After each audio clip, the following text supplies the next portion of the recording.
ओम नमो नारायण। आजकल जितने ये आरक्षण से प्राप्त प्रोफेसर के पद तथा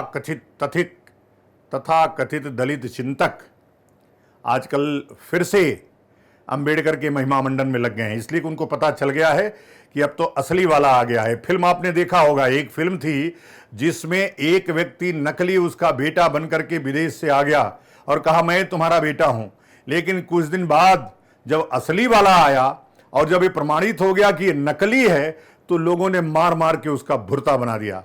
आज अंबेडकर की वही दशा है।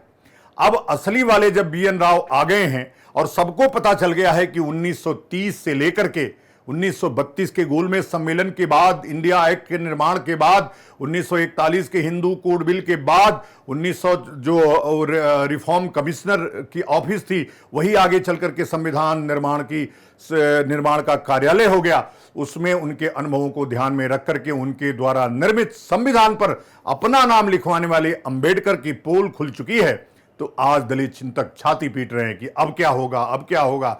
हमने तो जिस फेडरल कोर्ट की स्थापना 1937 में 1935 एक्ट के बाद 1937 में BN राव ने किया था, उस सुप्रीम कोर्ट में आज अंबेडकर की मूर्तियां लगाना कितना न्यायोचित है।